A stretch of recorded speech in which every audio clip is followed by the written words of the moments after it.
Hi guys, my name is Gabi Tavi.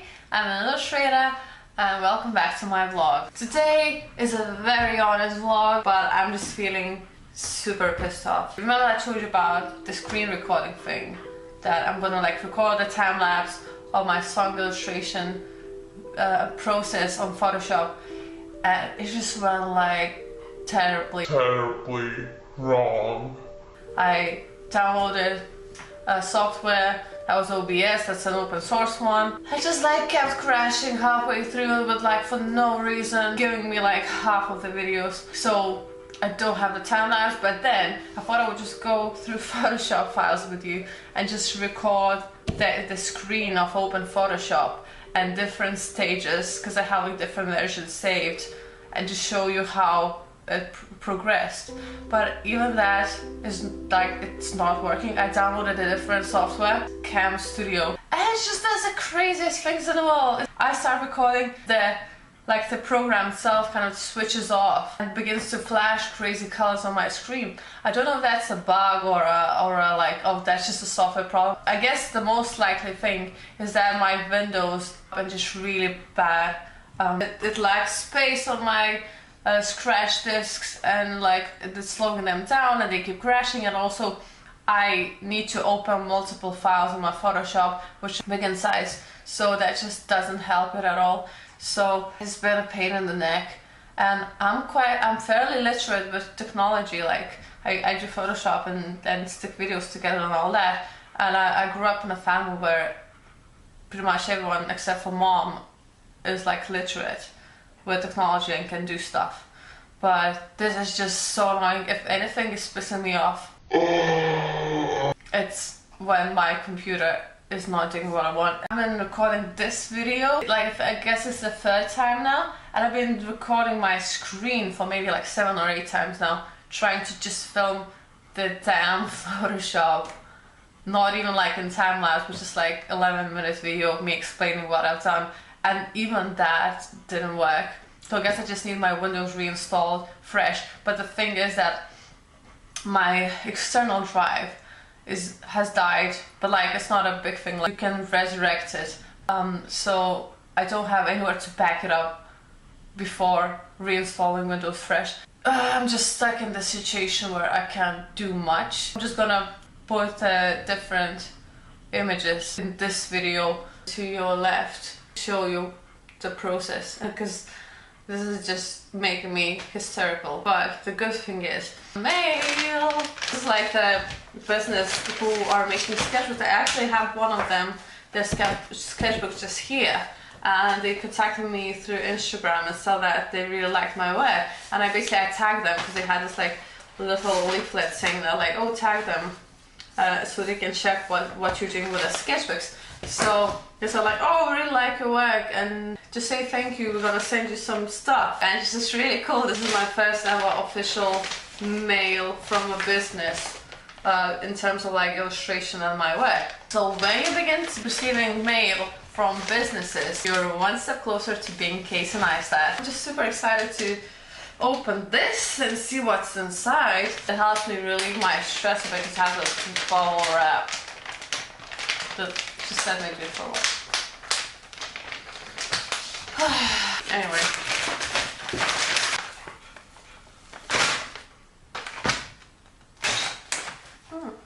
Okay, let's check in.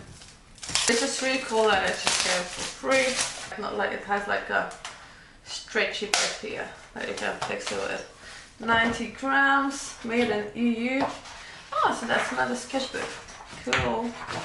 Oh, and it has this glued edge, so the things don't fall out. That's really cool. I got another sketchbook. I think that's it. I haven't seen that one. I'm gonna definitely use it. Made my day a bit brighter. Also put on some makeup so at least my face doesn't look like a disaster. So now let me walk you through the process, and I just really want this video to be uploaded and to happen. Right, so what I began with was I scanned in my pencil drawing that I showed you earlier, with just the finished one. Then I deleted all the white bits, so it's just a line drawing. And then I decided to do the thumbnail first, which I don't normally. I just work on the final full size thing. But I guess it's nicer when you have a thumbnail because it's just a small size. You can just doodle over it and just decide on the color scheme. So I had this thumbnail. I thought I would just go for my most loved recent color palette, which is this juicy baby pink and blue. But I don't think that worked that well. It's just very sweet and just too much otherworldly. I just wanted to be more like muted down, earthly colors, stone colors, earth colors, that sort of stuff. I found this photo on the internet, on the Pinterest, to show you the color inspiration that I went for. So the overall look was inspired by this photo, where you can see like almost like this fleshy tone to the water, which I really loved, and just all I need in terms of color, because I like to limit my color as much as possible. I never go for like the full family of colors. For example, if I have like blue, yellow, and green, I'm not gonna put in any of the reds because that just makes it too rainbow-like, and I just don't like it. And it's kind of, then my work just lacks atmosphere if I do that. Or if I do like blue, red, and yellow, I don't put any green in it because it's just like kind of messes the whole thing up a bit. Or I sometimes do like a very subtle tone that just doesn't scream. So that's always about the balance. But basically, I like this photo color palette because it was muted down a bit. It was like limited color palette, so that was just, I thought it would work great. And although the water is very bright here, I thought I would leave, for the thumbnail, I thought I would just leave the water really dark and pull off like highlights to shape the bodies. So that's what I did. So that is the first stage of the final illustration. So you can see the blue went a lot darker than in the thumbnail, but I like it that way. It gives it a lot more mystery. It's a lot muted down because I guess the thumbnail had too much of like punchy colors, and that looked just way too digital and not that natural. So I muted everything down a bit. I darkened it. I just put like all like clipping mask on the entire line work, so everything is dark blue. Even like the hills and mountains, they're not supposed to be like that in the end, but you're gonna see. So what I did is this determined this like muted down natural color palette. I went over like mountains and bodies and everything with that, and started defining highlights a bit, so you can see a bit of figure taking shape. So like the things that are closest to the viewer actually like brighter, as if like half of the body is immersed in the water and the other half is like out, or something like that. Just create the depth of the water and of the composition itself.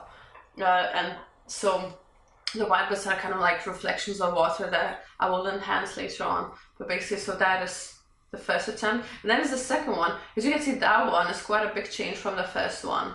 Like you can see the hills don't have such a harsh line outline over them, and also the bodies have a bit of more of a fleshy tones brought up. They have more reflections, they have more like white bits, and they're just more concentrated. That the composition is not as flat as the first one, because if you go back to the first one, everything's just very flat. It's like all dark blue lines.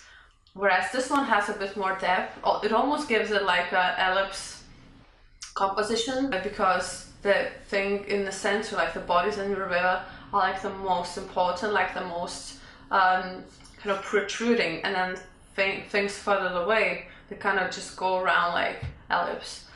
That's what I was kind of aiming for. I touched a bit on the sky. I did a bit of muted down tones, like I balanced a bit on the hills, and brought up more like fleshy tones to the limbs, to a bit of a knee of a female, and then brought up some more like white bits, like water reflections, and tried to like do a bit more of like kind of merge the water with the land a bit, so it had a bit more like reflections of the land and of the sky, so that river is more lively with colors and not just dark blue and white. So the bodies look more alive. So this is the most up-to-date bit of the illustration, and it's close to finish but not yet. But I just need to work on the lines a bit and just balance out like the white balance. Balance out the white balance. That's great poetry. And this one, you can see that the white bits are just much more highlighted. There's more of them, more reflections, I think. But I still feel like they're scattered around the composition a bit. So they're not that condensed to the center, which I want to do. And I guess the sun, like the white dots on the left and on the right, are a bit distracting as well. Yeah, I did that yesterday, so now that I look at it with my kind of fresh eyes, I can see that better. So I think I'm going to mute them down a bit, make them a bit more gray, and also just maybe mute down the whites that are on the edges of the bodies, and just condense the most, like the brightest white to the center, so it's concentrated in the middle. And then I'm gonna add some more detail to the trees, like I'm gonna correct the lines a bit, and then put a bit more detail to like the sky and a bit more line it, because I just want to keep through like this vertical line and vertical flow. So probably gonna work a bit on the sky as well, and then just gonna tweak the smallest bits. So what I was trying to do is just create this depth and make the bodies part of the water, but also something separate, and also just combine the land and the water in terms of like shades. So water and bodies have a bit of a shade of the land, bit of a tone of the earth, but also are mostly watery. This illustration is really pushing me out of my comfort zone, because it's just not like, there's a lot of straight lines, a lot of detail, a lot of thinking, like 3D thinking, which is kind of is not what I like to do that much. But I enjoy it so much because it's just I love challenges, and I think it's gonna look great in the end. I'm quite happy with it now, but it still needs a bit of a tweaking. Well, quite a bit, I guess.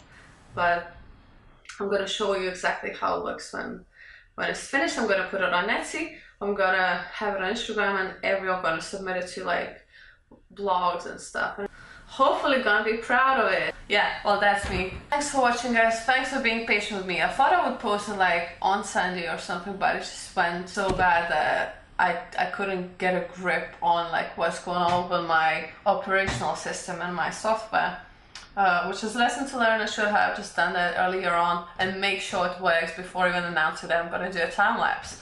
But well, because I talk about things as they are in this vlog, that's how I screwed up. But for the next one, which is gonna be Holocene inspired, Holocene by Bon Iver inspired illustration that I've worked on in the past, but I kind of just left it there and never finished it, but I'm gonna redo it. So thanks for watching this video.